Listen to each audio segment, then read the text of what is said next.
Olá, tudo bem? Eu sou José Ático e esse é o programa Histórias de Teresópolis, uma releitura de fatos marcantes do passado, sua importância para a história local e as consequências que chegaram até os dias de hoje. E hoje nós vamos falar da Estrada das 14 Voltas. Você já passou por ela? Se passou, talvez você não saiba de alguns dos aspectos pitorescos e até históricos da implantação dessa estrada, das suas melhorias e da pavimentação que ocorreu anos depois. Comigo, o jornalista, historiador, pesquisador, Vanderlei Pérez. Vanderlei, vamos começar esse nosso bate-papo informal falando sobre o primeiro momento dessa estrada. Quando é que alguém começou a pensar em fazer um caminho do Rio de Janeiro via Petrópolis, chegando a Teresópolis? A necessidade faz as obras, né? Então, houve em 1898, a viradinha do século, o coronel Clausen percebeu, já estavam chegando os veículos ao Brasil, já tinha algumas pessoas ricas em Petrópolis, Teresópolis, com veículos, e também a necessidade de um meio carroçável para o Rio, para levar a produção da região. Sonhou numa estrada que ligasse Teresópolis a Itaipava. Então, fizeram com trabalhadores, com enxadas e enxadões, sem nenhum tipo de máquina, abriram uma estrada que ligava o Quebra-Frasco a Petrópolis. Essa estrada passou a ser conhecida como a Estrada das 14 Voltas, porque eram 14 pontos onde a carroça ou o veículo tinha que manobrar para fazer a curva. Então, hoje a nossa estrada tem mais de 14 curvas, mas antes ela tinha 14 voltas, pontos onde o veículo tinha que parar e manobrar praticamente, porque ele não conseguia fazer essa volta sem... Era um nó, na verdade, né? Então, a volta é uma coisa, a curva é outra. Mas em 1898, a cidade já começava a se desenvolver a partir da emancipação, em 1891, e o nosso único caminho para o Rio era através... O trem ainda não tinha chegado a Teresópolis, né? O trem começou em 1896, chegando até Piedade, de barco, Magé, depois Barreira. Só em 1908 que ele vai chegar no Alto. Em 1906 chega ao Garrafão. Era necessário ter uma estrada que levasse um veículo de 4 rodas até o Rio. Então essa estrada foi sonhada com esse propósito, já que o caminho, que já havia esse caminho pela Serra dos Órgãos, era apenas de mulas e cavalos, a mesma coisa acontecendo com o caminho do Subaio, que é o que passa por Cachoeiro e Macacu e vai sair em Canoas, Albuquerque, que também era um caminho primitivo para Teresópolis. Então ela surge em 1898 com o coronel Clausen, que era uma espécie de presidente da Câmara, prefeito, o cara que mandava na cidade naquela época. O presidente da Câmara era o executivo municipal. Era o executivo, e ele era uma pessoa muito engajada. As primeiras grandes benfeitorias da cidade surgem a partir do período do coronel Clausen na política, que é de 1892 até perto de 1920. Ele realmente mandou muito na cidade. Bom, então, no dia 17 de fevereiro de 1939, Getúlio Vargas, então ditador, porque são 9 anos depois da Revolução de 30, Getúlio Vargas veio para inaugurar essa estrada. Que estrada realmente ele inaugurou? Essa das 14 voltas ou já uma estrada melhorada em relação a essa primeira versão? A estrada que o Getúlio inaugurou em 1939 é a estrada de Teresópolis Itaipava retificada. Eles eliminaram as 14 voltas e deram a essa estrada o traçado atual. É uma obra que começou em 1933, 34, durou até 39 e em 39 então foi inaugurada a estrada apenas o traçado novo. E nesse período de 33 a 39, a estrada passou por períodos em que esteve fechada ao tráfego de veículos. E era Tem um levantamento dessa época, o Armando Paracampo, que era um médico, jornalista de Teresópolis, ele fala da necessidade, um artigo dele no jornal Teresópolis, ele fala da necessidade de uma estrada, porque nós já tínhamos 12 caminhões trafegando diariamente para o Rio numa estrada muito ruim, que era a estrada das 14 voltas. Ou seja, nas voltas também o caminhão fazia essas voltas, né? Então havia uma necessidade de uma estrada porque tinha 12 caminhões já usando a estrada. Então ela passa por um traçado, tanto que levou vários anos. Tinha um ministro da aviação do Getúlio, naquela época, o ministro Iedo Fiuza, ele se empenhou muito por essa obra, é uma obra já arrojada, porque ele construiu uma estrada nova, o caminho do Clausen é um caminho muito primitivo, e antes dessa inauguração de 39, a estrada foi reconstruída. O traçado original das 14 voltas, em 1920, ele foi refeito, o mesmo traçado, porque nós tivemos aqui em 1920 uma visita ilustre do presidente Epitácio Pessoa, do rei Alberto e rainha Elizabeth, da Bélgica. Eles vieram, foi um passeio, uma coisa que foi marcada, a imprensa toda do mundo falou dessa visita dos reis belgas a Teresópolis, fizeram um passeio maravilhoso, que é um presente que o presidente deu a essa visita real, vir a Teresópolis e Petrópolis, os dois lugares mais bonitos do Brasil, que eles tinham que mostrar os cartões de visita da cidade, né? O cartão postal do país. Um passeio que sai da Baía, da Guanabara, atravessando a Baía, chegando à Piedade, pegando o trenzinho, que em 1920 já tinha o trem, pegando o trenzinho em Piedade, subindo a serra, trocando de trem de plano para Cremalheira, chegando alto, dormiram em 3 lugares, eles foram recebidos aqui em Teresópolis, no Palacete Sloper e no Hotel Higino, alguma comitiva hospedou no Hotel Higino, o rei e a rainha ficaram na casa do Sloper e mais alguns O Hotel Higino, a gente está falando do antecessor desse Hotel Higino que está aí. O Hotel Higino de 1920... Era parecido, mas... Não, bem diferente. Era hotel primitivo ainda, porque o Hotel Higino, nós temos 3 hotéis Higino, né? O Hotel dos Órgãos, ele vai até 1920, aquela construção abarracada, que era a casa do Antônio Justiniano Rodrigues, o dono do Alto. Depois em 20, ele vira, a partir dos anos 23, 24, eles derrubam esse barraco e faz um hotel top de 3 andares, maravilhoso. Ficou pronto em 1928. 2 anos depois ele pegou fogo e não sobrou nada desse hotel. Aí o Hotel Higino que a gente conhece hoje, que era que na verdade não é hotel, o condomínio Higino, né, aquele prédio bonito, então o Salão Marajoara, o cassino, toda aquela construção, ela só foi construída em 39 e 40, nesse período mesmo da estrada de Petrópolis. Mas já são as 3 fases do hotel. Mas nessa visita, a comitiva se espalha então em 3 residências, né? A residência do Ilope, a residência do Manuel Lebrão, aqui na Hermitage, onde tem o Castelinho do Lebrão, e no Hotel Higino, que nessa época era Higino já, mas era o antigo Hotel dos Órgãos.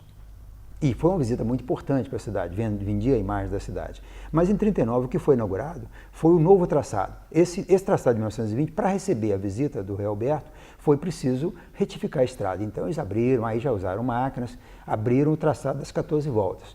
E aí você tem os carros passando com mais comodidade. Os caminhões passaram a usar, a partir de 1920, a estrada, porque até 1920 só charretes e carros miúdos, carros pequenos, né? Então, mas mesmo assim, não estava dando vazão, a estrada era muito perigosa e o Getúlio, então, encara essa responsabilidade de fazer a estrada e o Fiuza assume esse papel e faz. Em 39 inaugura o traçado em terra batida. E aí, terra batida, mas o traçado atual. O traçado atual. E em 44, então temos 2 inaugurações. 5 anos depois, com o mesmo Fiuza e outros ministros, o Getúlio vem a Teresópolis e inaugura a pavimentação. A pavimentação é esse pavimento que está sendo substituído agora, que a obra do governo federal parou pela metade, não está completamente pronta. Mas esse pavimento com cimento, concreto, foi feito em 44. Aliás, hoje, eles estão aí, ficaram uns 2 ou 3 anos tentando consertar a estrada, usando esses concretos de caminhões, né, que vem tudo...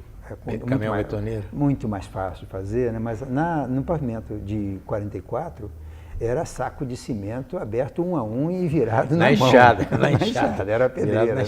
Foi uma obra muito difícil, que foi inaugurada em 44, quando Getúlio também anunciou aqui em Teresópolis a extensão da rodovia Teresópolis-Itaipava. Antes ela terminava na Ponte Preta, ali na entradinha do Quebra-Frascos, e ele anunciou então que construiria da entrada do Quebra-Frascos até o final da rua Itapecuru, ali no Poço Bibi. Ele trouxe a estrada até ali.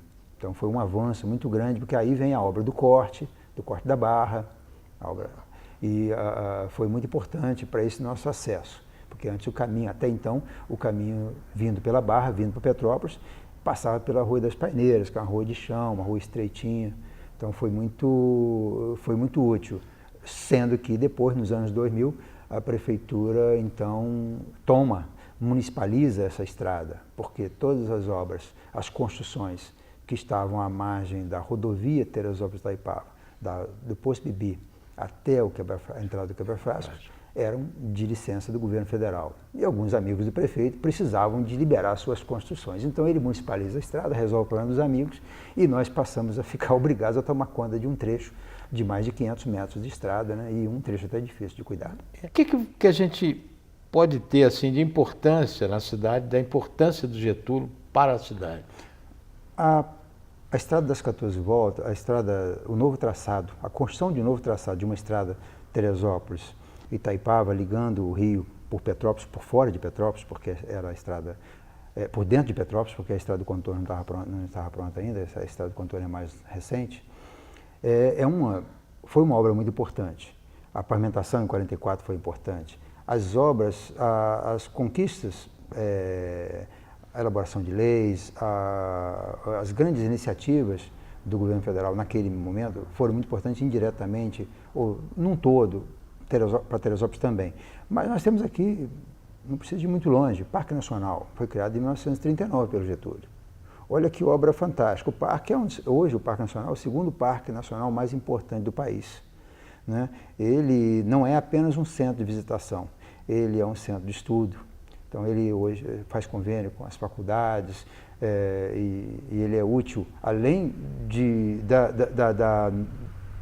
dela ter moldado. O Parque Nacional, ele é o que sobrou de bom na área não ocupada pela cidade de Teresópolis, porque se você pegar os jornais de 1950, você vai ver lá um anúncio da dona do Garrafão vendendo lotes, propriedades na área do Garrafão, do Dedo de Deus, da Pedra do Sino. Ou seja, imagina hoje o que seria Teresópolis se você não tivesse o Parque Nacional e tivesse uma favela no pé do Dedo de Deus, ou então alguns condomínios inacessíveis de Bacanas, e na direção do Sino, na direção do Açu, né? Então tudo isso foi obra do Getúlio. Não coube a ele avançou pouco na questão da estrada direta, que foi a nossa estrada feita a partir dos anos 40 e que vai ficar pronta em 1959. Mas ele também teve participação na construção da estrada direta, ou seja, foi um personagem muito importante para a história do Brasil. E para a história de Teresópolis, mais ainda, porque ele interferiu aqui de forma muito pontual em duas questões muito importantes para a cidade. Pois a estrada, depois que ela foi devidamente pavimentada, ela ganhou um apelido, vamos dizer assim, de Estrada das Hortênsias. É isso mesmo? Tem nomes que não pegam, né? A estrada que foi entregue em 39, entregue ao tráfego, em 39 ela foi muito útil, tal, e depois ela vem em 44, ela não é uma estrada apenas, não foi apenas uma entrega de uma pavimentação de estrada, foi também a entrega de um jardim, porque a estrada de Itaipava, do início da subida até o Quebra-Frasco, você tinha hortênsia dos dois lados, você tinha os recuos, você tinha lago, área de abrigo, guarda municipal tomando conta da estrada, tomando conta dos veículos que entravam na estrada, se tinha alguma ocorrência de acidente, fazendo socorro. Então era uma estrada, como seria hoje uma estrada de um condomínio. Uma estrada era um luxo. Se você ver as fotografias dos anos 50, nós temos aqui algumas imagens dos anos 50 da estrada Teresópolis-Itaipava, era uma estrada, um sonho. Como são hoje as estradas da Serra Gaúcha, onde as hortênsias ainda estão ocupando as margens, né, bem cuidada. Infelizmente, a estrada não teve, talvez por não ter sido pedagiada, ela acabou virando uma estrada de uso comum. Então, hoje é uma estrada proibida para caminhões.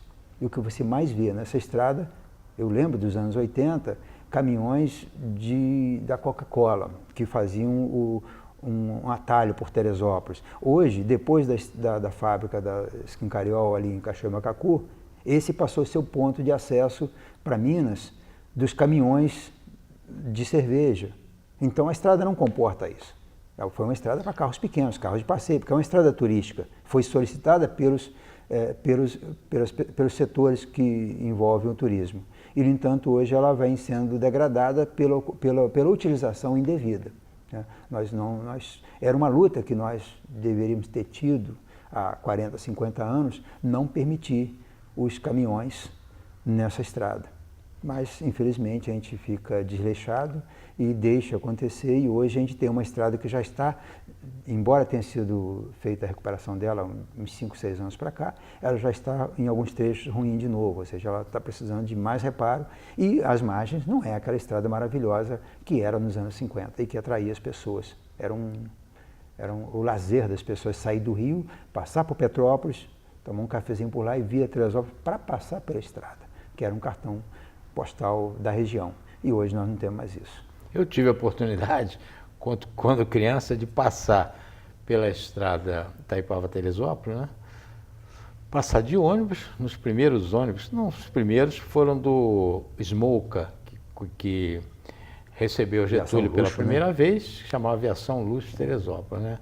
Não depois outras empresas eu vim a Teresópolis pela Citran, que era uma empresa que a marca, o logotipo era o Zé Carioca, a empresa do Walt Disney com essa charuto empresa foi na forte boca. até os anos 80, ela atuou muito para lado de Itapiruna, depois ela saiu mais para a Zona da Mata e largou a Teresópolis. Né? Mas quando eu falei assim de Estrada das Hortênsias, eu me lembro de ter passado com meu tio, irmão mais velho da minha mãe, ter passado de carro. E realmente tinha muitas vindo de Petrópolis. Não me lembro de ter chegado a Teresópolis, mas eu me lembro dessa estrada. Me lembro de uma quantidade incrível de hortênsias plantadas dos dois lados da estrada, né? Era uma coisa até bonita. Aliás, eu peguei aqui, não querendo interromper, mas já interrompendo, eu peguei um texto feito por um motoqueiro que pegou a sua moto em Petrópolis e subiu a serra gravando todas as passagens e tal. E ele ainda tem uma coisa interessante, que ele chama a atenção de quem for lá no blog dele, né? Uma das estradas mais bonitas do Brasil, essa coisa toda. E realmente é uma estrada bonita. Agora é uma estrada difícil de você passar. Ele mesmo, o motoqueiro, recomenda que você não passe por ali à noite, porque é difícil. Se você tiver um problema com o carro, vai ser difícil como você chegar, apesar do celular hoje e tal, mas eu não sei se alguns pontos são pontos negros para celular, né? Ele recomenda isso. Mas essa estrada talvez tenha sido a coisa mais importante do legado do Getúlio para Teresópolis. Você concorda com isso? E as hortênsias, ela tem um legado do médico Oswaldo Cruz para Teresópolis, porque o Oswaldo Cruz, já cego, ele foi nomeado prefeito de Petrópolis. E uma das grandes coisas que ele faz, né, a pessoa muito gostava de contribuir, ele empesteia a cidade de hortênsias, né? E as hortênsias da nossa serra, ela vem em função da cidade das hortênsias, que era Petrópolis. Ou seja, então, poucas pessoas têm esse conhecimento desse fato do Oswaldo Cruz, do médico, ter virado prefeito por alguns meses de Petrópolis, prefeito interventor, e ter dado essa contribuição tão importante para a história de Petrópolis, e que surge daí a nossa Estrada das Hortênsias, que vem perdendo o apelido, até perder por definitivo, já nos anos 90, quando as hortênsias foram sumindo, né? Quando as pessoas foram tirando muda, quando o mato tomou conta dela, tudo tem que ter cuidado. E no caso não tiveram cuidado com as hortênsias, e hoje é uma raridade você encontrar algum pezinho aqui, outro ali na estrada. É verdade, não tem mais. Hoje quase não tem nada. Exato. Bom, eu queria encerrar esse nosso bate-papo de hoje contando uma coisa que você, nesse bate-papo informal, você fez uma revelação para mim muito interessante, que na visita do rei Jorge, aqui a comitiva ficou hospedada também na casa do meu tio-avô, no palacete lá do Lebrão. Isso eu não sabia, vim saber aqui no programa nesse momento. É interessante isso, fiquei mais bem informado até sobre a minha família. O Manuel Lebrão é um personagem muito importante da história de Teresópolis. Ele era o cara. Ou seja, ele está aí, o colégio Higino Silveira, por exemplo. Higino Silveira, ele constrói aquele palácio e dá para o município em homenagem a um amigo, que era o Higino da Silveira, o hoteleiro, dono do Hotel Higino. Ou seja, ele tem contribuição, ele era uma pessoa muito relevante, era um industrial muito rico, ele tinha as produções, ele praticamente sustentou a economia local por muitos anos, porque as propriedades de Venda Nova, as propriedades do terceiro distrito, já produziam o marmelo, o pêssego que ele beneficiava e levava para o Rio, né? Então ele tem essa importância para a cidade tão grande, ao ponto, o nosso trem que chegou ao Alto em 1908, ele chega à Fazendinha em 1921 e chega à estação da Várzea, que seria ali onde é o Colégio Estadual Edmundo Bittencourt, em 1926. Mas ali não era o ponto final do trem. O trem chegaria a Sebastiana, porque a extensão do trem do Alto a Sebastiana era para escoar os marmelos e os pêssegos das fazendas que trabalhavam para o Lebrão para levar para o Rio, onde ele tinha a sua usina de beneficiamento. Então, ou seja, você vê ao ponto do que representava o Lebrão e as propriedades dele e as pessoas que se envolviam comercialmente com ele, porque ele também comprava a produção de quem produzisse o marmelo na região, que era o grande produtor de marmelada no Brasil. Muito bem, eu sou José Ático Lebrão Rocha e esse foi o Histórias de Teresópolis. Até o nosso próximo encontro.